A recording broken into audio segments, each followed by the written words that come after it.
Atos dos Apóstolos, capítulo 43. Em Roma. Vindo o tempo próprio para a navegação, o centurião e seus prisioneiros retomaram a viagem para Roma. Um navio alexandrino, o Castor e o Pólux, tinham invernado em Malta, em sua viagem para o oeste, e nele os viajantes embarcaram. Embora um pouco retardada por ventos contrários, a viagem foi concluída e o navio lançou âncora no belo porto de Pateoli, na costa da Itália. Nesse lugar havia uns poucos cristãos, e eles se empenharam com Paulo para permanecer com eles por 7 dias. Privilégio esse bondosamente concedido pelo centurião. Desde que receberam a epístola de Paulo aos romanos, os cristãos da Itália tinham avidamente desejado uma visita do apóstolo. Não haviam imaginado vê-lo como prisioneiro, mas seus sofrimentos apenas o tornaram mais querido deles. Sendo a distância de Pateoli a Roma de apenas uns 220 quilômetros e estando o porto marítimo em constante comunicação com a metrópole, os cristãos de Roma foram informados da aproximação de Paulo, e alguns deles se adiantaram para encontrá-lo e saudá-lo.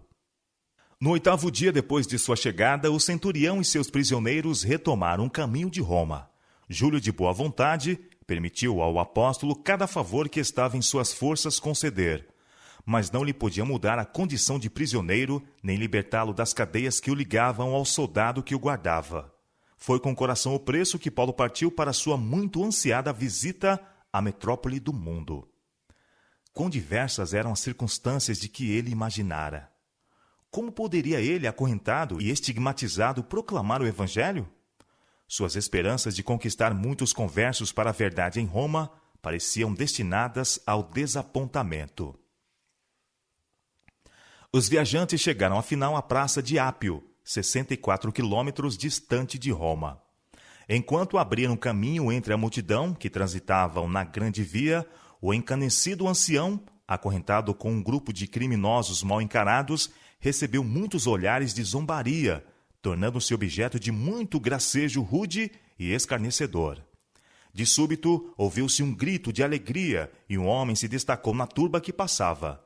E lançou-se ao pescoço do prisioneiro, abraçando-o e chorando de alegria, como um filho que saudasse o pai por muito tempo ausente. A cena se repetiu muitas vezes à medida que, com a vista aguçada por expectante amor, muitos reconheceram no preso acorrentado aquele que em Corinto, Filipos e Éfeso lhes havia pregado as palavras da vida. Os amantes discípulos ansiosamente afluíram ao redor de seu pai no Evangelho, obrigando todo o cortejo a parar. Os soldados impacientaram-se com a demora, mas não tiveram coragem de interromper essa feliz reunião, pois também eles aprenderam a respeitar e estimar seu prisioneiro. Nessa face macerada e batida pela dor, os discípulos viam refletida a imagem de Cristo. Asseguraram a Paulo que nunca o esqueceram nem deixaram de amá-lo, que lhe eram devedores pela feliz esperança que lhes animava a vida, e dava-lhes paz para com Deus. Na grandeza de seu amor, o levariam nos ombros todo o caminho até a cidade, fosse-lhes dado esse privilégio. Poucos consideram o significado das palavras de Lucas, quando diz que Paulo, vendo seus irmãos, deu graças a Deus e tomou ânimo. No meio do simpatizante e lacrimoso grupo de crentes, os quais não se envergonhavam de suas cadeias, o apóstolo louvou a Deus em voz alta. A nuvem de tristeza que estava sobre seu espírito se dissipara. Sua vida cristã tinha sido uma sucessão de sofrimentos, desapontamentos e provações, mas nesse momento ele se sentia abundantemente recompensado. Com passos mais firmes e o coração repleto de alegria, ele continuou seu caminho. Não podia queixar-se do passado nem temer o futuro. Cadeias e aflições o esperavam, isso ele sabia. Mas sabia também que lhe coubera libertar as pessoas de um cativeiro infinitamente mais terrível, e se rejubilava em seus sofrimentos por amor de Cristo. Em Roma, o centurião Júlio entregou seus prisioneiros ao comandante da guarda imperial. A boa referência que deu de Paulo, somada à carta de Festo, permitiram ser o apóstolo favoravelmente considerado pelo comandante. E em vez de ser trancado na prisão, foi-lhe permitido viver em uma casa alugada. Embora ainda ficasse constantemente acorrentado a um soldado, tinha liberdade para receber seus amigos e trabalhar para o avanço da causa de Cristo. Muitos dos judeus que haviam sido banidos de Roma, alguns anos antes, tiveram permissão para voltar, de maneira que, então, ali se encontravam em grande número. A eles, antes de tudo, queria Paulo apresentar os fatos que diziam respeito a si mesmo e à sua obra, antes que os seus inimigos tivessem ocasião de os incitar contra ele. 3 dias depois de sua chegada a Roma, portanto, reuniu os líderes judeus e, de maneira simples e direta, declarou por que viera a Roma como prisioneiro. Varões irmãos, disse ele, não havendo eu feito nada contra o povo ou contra os ritos paternos, vim contudo preso desde Jerusalém, entregue nas mãos dos romanos, os quais, havendo-me examinado, queriam soltar-me, por não haver em mim crime algum de morte. Mas, opondo-se os judeus, foi-me forçoso apelar para César, não tendo, contudo, de que acusar a minha nação. Por essa causa vos chamei, para vos ver e falar, porque pela esperança de Israel estou com essa cadeia. Atos capítulo 28, versos 17 a 20. Ele nada disse dos abusos que havia sofrido às mãos dos judeus, nem das repetidas tramas para assassiná-lo. Suas palavras caracterizaram-se pela prudência e bondade. Ele não estava procurando ganhar atenção pessoal ou simpatia, mas defender a verdade e manter a honra do Evangelho. Em resposta, seus ouvintes afirmaram que não tinham recebido acusação alguma contra ele, por carta pública ou particular, e que nenhum dos judeus que tinham vindo a Roma o acusara de qualquer crime. Expressaram ainda um forte desejo de ouvir as razões de sua fé em Cristo. Quanto a essa seita, disseram, notório nos é que em toda parte se fala contra ela.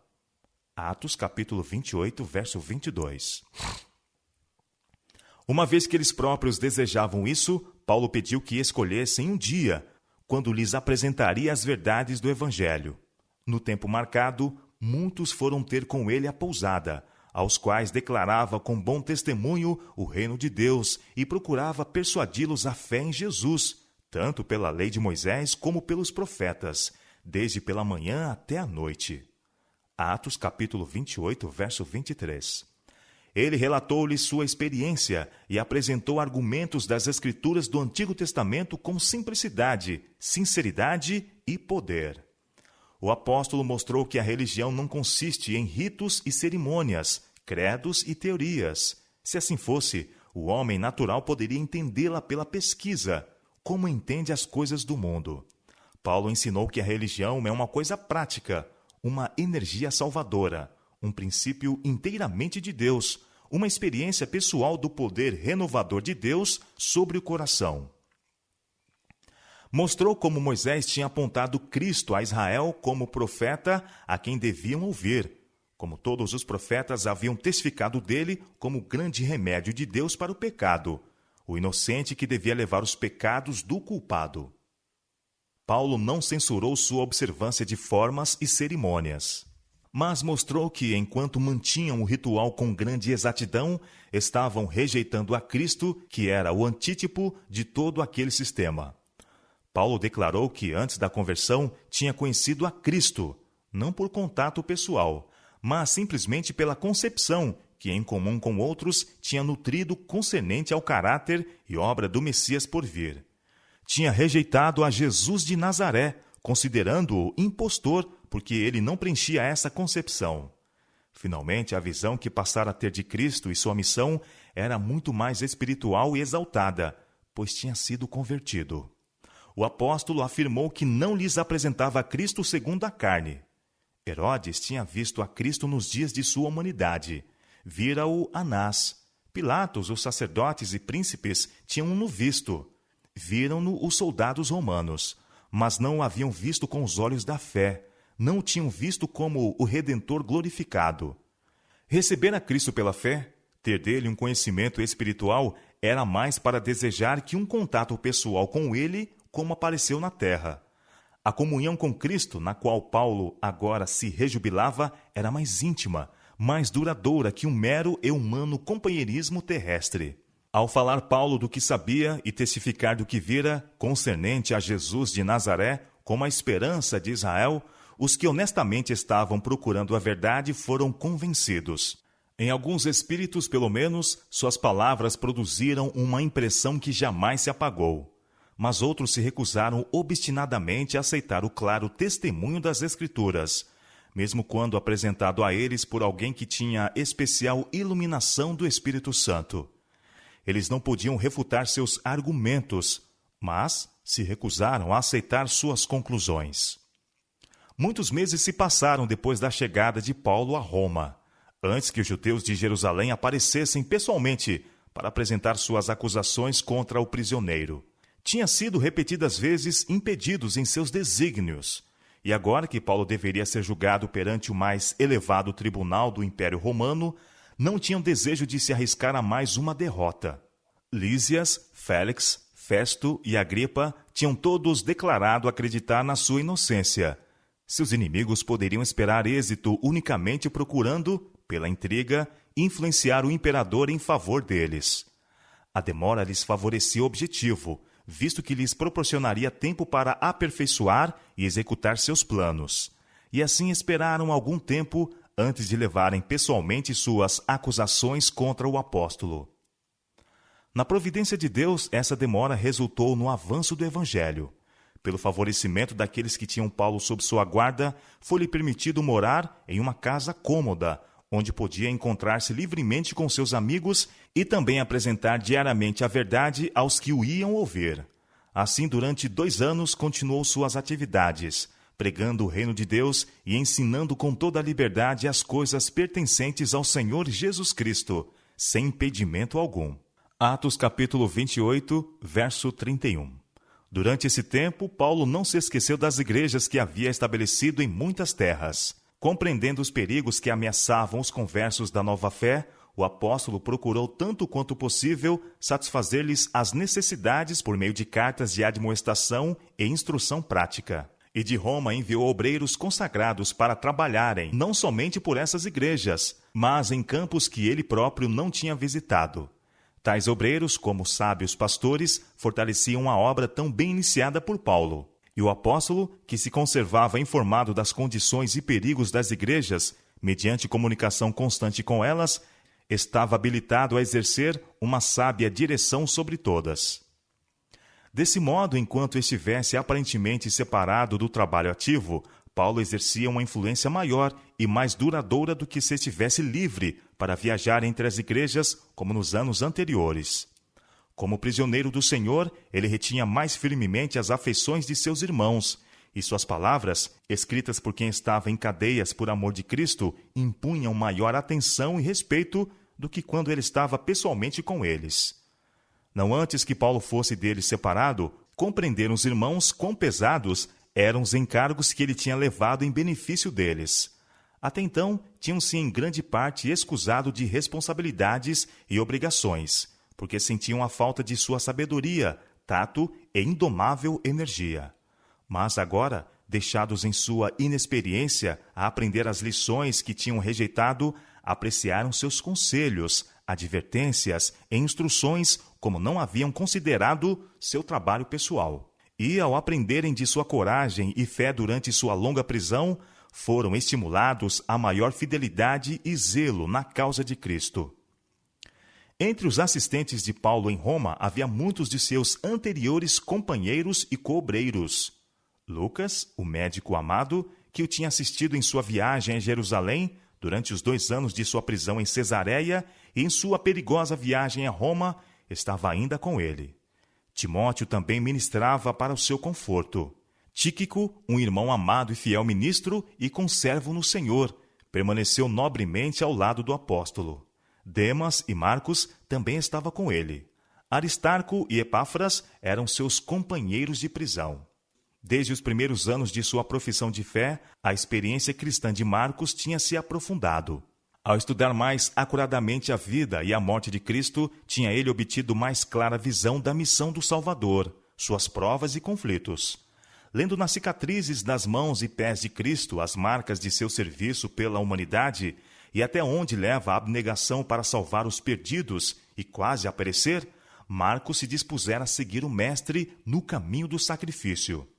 Depois, partilhando a sorte de Paulo, o prisioneiro, ele compreendeu melhor que nunca que é infinito lucro ganhar a Cristo, é infinita perda ganhar o mundo e perder a vida, por cuja redenção foi o sangue de Cristo derramado.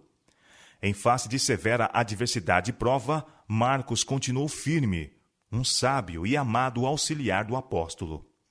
Demas, firme por algum tempo, abandonou mais tarde a causa de Cristo. Referindo-se a isso, Paulo escreveu: Demas me desamparou, amando o presente século.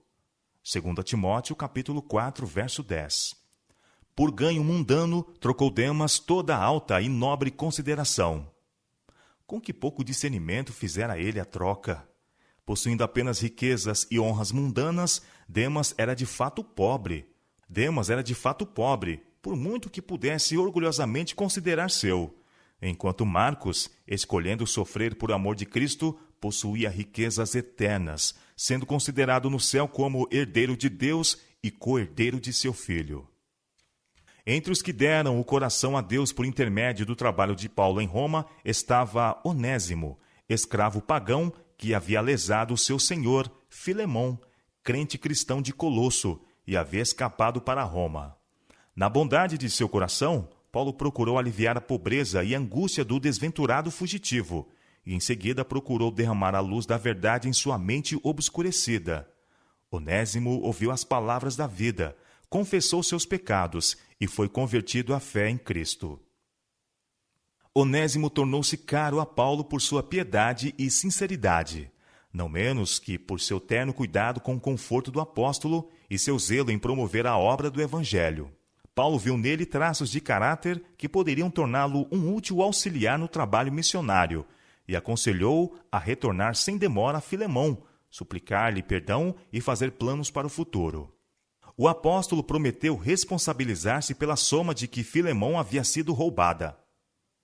Estando pronto para enviar Tito com cartas para várias igrejas na Ásia Menor, enviou com ele Onésimo. Era uma severa prova essa para o servo, apresentar-se ao Senhor a quem havia lesado, mas havia sido convertido de verdade e não se furtou a esse dever. Paulo tornou Onésimo portador de uma carta a Filemão, na qual, com seu usual tato e bondade, o apóstolo pleiteava a causa do servo arrependido e manifestava o desejo de retê-lo para seu serviço no futuro. A carta começava com uma afetuosa saudação a Filemão, como um amigo e cooperador. Graças a vós e paz da parte de Deus nosso Pai e da parte do Senhor Jesus Cristo. Graças dou ao meu Deus, lembrando-me sempre de ti nas minhas orações, ouvindo a tua caridade e a fé que tens para com o Senhor Jesus Cristo e para com todos os santos, para que a comunicação da tua fé seja eficaz no conhecimento de todo o bem que em vós há por Cristo Jesus. Filemão, versos 4 a 6. O apóstolo recordava a Filemão que cada bom propósito e bom traço de caráter que ele possuía devia-o à graça de Cristo. Somente esta o tornara diferente dos perversos e pecadores. A mesma graça pode transformar o mais vil criminoso num filho de Deus e útil obreiro no Evangelho. Paulo podia ter imposto a Filemão seu dever como cristão, mas escolheu antes a linguagem da súplica. Sendo eu tal como sou, Paulo, o velho, e também agora prisioneiro de Jesus Cristo.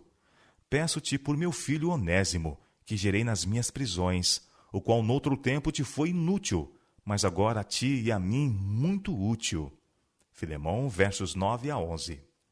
O apóstolo pedia a Filemão que, em vista da conversão de Onésimo, recebesse o arrependido escravo como a seu próprio filho, mostrando-lhe tal afeição que ele escolhesse permanecer com seu senhor de outrora. Não já como servo, antes, mais do que servo, como irmão amado. Filemão, verso 16. Expressava seu desejo de reter Onésimo como alguém que poderia servi-lo em suas prisões, como o próprio Filemão teria feito. Todavia, ele não desejava os seus serviços, a menos que Filemão, de própria vontade, libertasse o escravo. O apóstolo bem conhecia a severidade que os senhores usavam para com seus escravos. E sabia também que Filemão estava grandemente indignado pela conduta de seu servo. Procurou escrever-lhe de maneira a despertar seus mais profundos e ternos sentimentos como cristão. A conversão de Onésimo o tornara um irmão na fé, e qualquer punição aplicada a seu novo converso seria considerada por Paulo como aplicada a si próprio. Paulo se propôs voluntariamente a assumir o débito de Onésimo para que o criminoso fosse poupado o sofrimento da punição e pudesse ele, de novo, se regozijar nos privilégios que tinha rejeitado. Se me tens por companheiro, escreveu a Filemão, recebe-o como a mim mesmo, e se te fez algum dano, ou te deve alguma coisa, põe isso à minha conta. Eu, Paulo, de minha própria mão o escrevi, eu o pagarei. Filemão, versos 17 a 19. Quão apropriadamente isso ilustra o amor de Cristo pelo pecador arrependido. O servo que defraudara seu senhor não tinha com que fazer a restituição. O pecador que tem roubado a Deus de anos de serviço não tem meios de cancelar o débito. Jesus se interpõe entre o pecador e Deus, dizendo, eu pagarei o débito, poupa o pecador, eu sofrerei em seu lugar. Depois de oferecer-se para assumir o débito de Onésimo, Paulo recordou a Filemão o quanto ele próprio era devedor ao apóstolo. Devia-lhe sua própria vida, uma vez que Deus tinha feito Paulo um instrumento de sua conversão. Então, num apelo fervoroso e terno, suplicou a Filemão que, assim como ele havia por sua liberalidade vivificado os santos, também vivificaria o espírito do apóstolo, concedendo-lhe essa causa de regozijo. Escrevi-te, ele acrescentou, confiando na tua obediência, sabendo que ainda farás mais do que digo. Filemão, verso 21. A carta de Paulo a Filemão mostra a influência do evangelho nas relações entre senhores e servos. A escravidão era a instituição estabelecida em todo o Império Romano, e tanto senhores como escravos eram encontrados na maioria das igrejas pelas quais Paulo trabalhou. Nas cidades onde os escravos eram muitas vezes muito mais numerosos do que a população livre, leis de terrível severidade eram consideradas necessárias para mantê-los em sujeição. Um romano rico possuía não raros centenas de escravos de toda a categoria, de todas as nações e de toda habilidade. Com pleno controle sobre a vida e o corpo dessas desajudadas criaturas, podiam infligir-lhes o castigo que desejassem. Se um deles, por vingança ou autodefesa, ousasse levantar a mão para seu proprietário, toda a família do ofensor poderia ser cruelmente sacrificada. O mais leve erro, acidente ou descuido eram, muitas vezes, punidos sem misericórdia. Alguns senhores, mais humanos que outros, eram mais indulgentes para com seus servos, procedendo sem restrição à luxúria, paixão e apetite, tornava seus escravos miseráveis vítimas de capricho e tirania. A tendência de todo o sistema era desesperadamente degradante. Não era obra do apóstolo subverter arbitrária ou subitamente a ordem estabelecida da sociedade. Tentar isso seria impedir o sucesso do evangelho.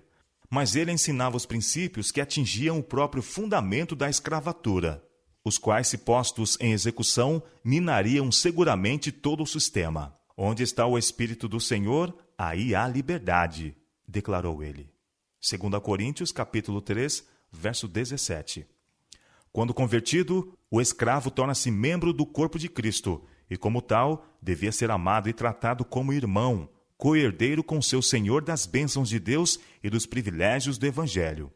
Por outro lado, os servos deviam cumprir seus deveres, não servindo à vista, como para agradar aos homens, mas como servos de Cristo, fazendo de coração a vontade de Deus. Efésios capítulo 6, verso 6. O cristianismo cria um forte laço de união entre o Senhor e o servo, o rei e o súdito, o ministro do Evangelho e o degradado pecador que encontrou em Cristo a purificação do pecado. Foram lavados no mesmo sangue, vivificados pelo mesmo Espírito, e são feitos um em Cristo Jesus.